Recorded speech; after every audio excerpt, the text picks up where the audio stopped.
Olá, meus irmãos, graça e paz seja convosco. A lição de terça-feira nos traz o título Deus ama a justiça. Irmãos, o que seria de nós se Deus não amasse a justiça?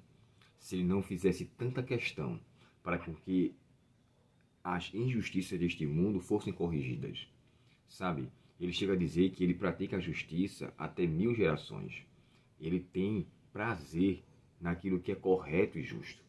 Quando a gente olha para a nossa vida, e se a gente fosse colocar na balança, diante das coisas que a gente pratica, os que são liderados por nós, somos justos com ele? Se você administra algo, pense com você mesmo. Eu tenho sido justo com essas pessoas? É uma coisa, irmãos, que merece uma grande reflexão e consideração. Deus ama aquilo que Ele é. É tanto que Ele tem um título chamado Senhor, Justiça Nossa. Nossa justiça. Pedro chega a dizer assim: nós aguardamos novos céus e nova terra, nos quais habita a justiça, no qual a justiça faz parte. Esse, irmão, é um título da personalidade de Cristo. Ele é justo em tudo que faz. Ele é justo em tudo que ele pede. Ele é justo em tudo que ele sente. Não existe injustiça em Deus de forma nenhuma. As pessoas às vezes atribuem assim: a maldade deste mundo. Se Deus de fato fosse justo, ele não deixaria com que isso acontecesse. Irmãos, esse não é o plano ideal de Deus. Não foi o plano ideal de Deus.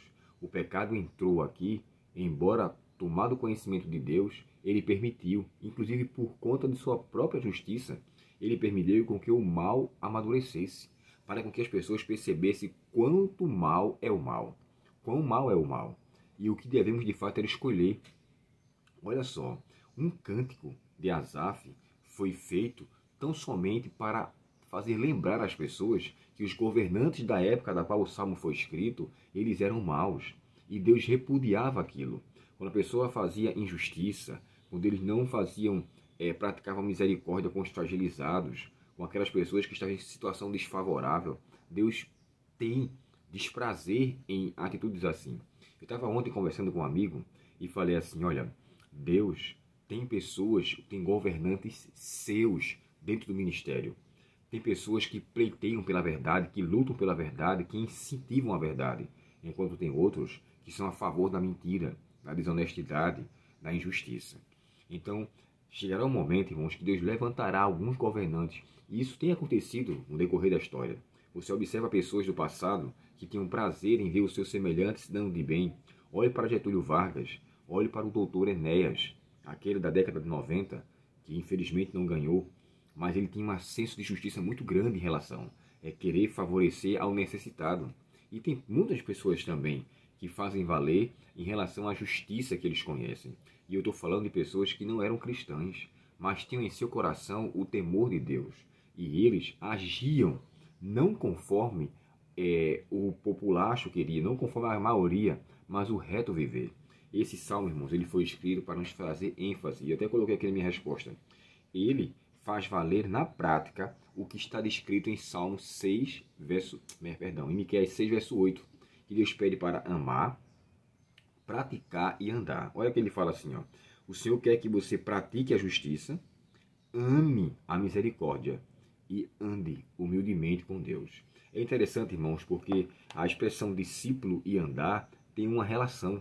E essa relação é tão estreita e tão íntima que diz o seguinte: aquele que é discípulo deve continuar fazendo o que é certo, continuar fazendo o bem. E aqui ele cita dois textos, tanto João 13:35, quanto 1 João 4:8-16. Esses dois textos dizem a seguinte frase: nisto conhecerão que sois os meus discípulos, se amares uns aos outros como eu vos amei. Se nós quisermos de fato demonstrar que somos filhos de Deus, seus seguidores, o nosso amor irá demonstrar isso. Olha, eu estava lendo aqui sobre uma antiga lenda judaica que dizia uma coisa interessante. Observe comigo aqui essa lenda. Aqui diz assim: ela descreve, essa lenda, o que aconteceu quando Deus criou o homem. Só para deixar bem claro, irmãos, isso aqui é uma lenda, tá bom? É uma lenda. Mas a mensagem que ela traz é bem interessante. Essa lenda descreve que quando Deus criou o homem, a lenda diz que pediu conselhos, que Deus pediu conselhos aos seus anjos, que estavam junto ao seu trono. O anjo da justiça disse: não crie o homem. Se o fizer, ele cometerá todos os tipos de maldade contra a raça humana, será duro, cruel, desonesto e injusto.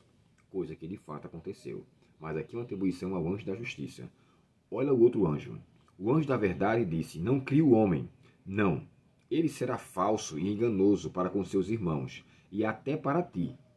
Observe só, o ser humano realmente se tornou uma pessoa enganosa. Mais adiante, o anjo da santidade prosseguiu dizendo: não crie o homem. Ele seguirá tudo o que é impuro, desonrará a ti. De fato, aconteceu. O ser humano, irmãos, é amante de si mesmo. Ele ama fazer o que lhe dá prazer, independente se aquilo é um princípio divino contra ou não.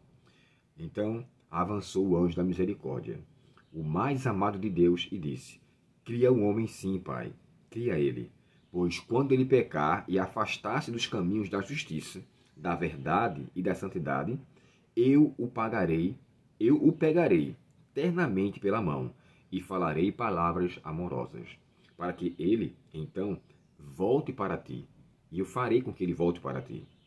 Como nos conforta, irmãos, o coração saber que o amor de Deus não tem fim e que a sua justiça defende os que necessitam, restaurando todos eles. Esse é o anjo da misericórdia, segundo a lenda judaica. E aqui é o que Deus pede em Miqueias 6, verso 8, né? Que pratiques a misericórdia, que ame a misericórdia, não é nem praticar, para amar. Então, que eu e você sejamos justos diante de Deus e façamos valer o que Ele é, para que, sendo seus discípulos, continuemos a obra que Deus iniciou. Ele nos criou para o seu louvor. Ele nos criou unicamente por amar a nós, que demonstremos esse amor, correspondendo à dádiva do céu de ter nos criado. Vamos orar? Ó Pai Celestial, muito obrigado, Senhor, pela Tua palavra e pela esperança que temos, que mesmo injustos como somos, se estivermos dispostos a sermos nascidos no Senhor, seremos novas criaturas. Dá-nos neste dia a Tua bênção, perdoa, Pai, nossos pecados e nos guia nas veredas da justiça, por amor do Teu nome, em nome de Jesus. Amém. Deus te abençoe. Um ótimo dia de terça-feira na presença do nosso Pai Celestial. E se você gostou desse vídeo, irmãos, curta. Tá? Às vezes dá uma visualização grande. Eu nunca costumo pedir para curtir. É só para você dar o seu joinha, não vai fazer nenhuma diferença para você, mas irá nos ajudar aqui no nosso canal, tá bom? Forte abraço e até o próximo estudo, se Deus quiser. Até logo.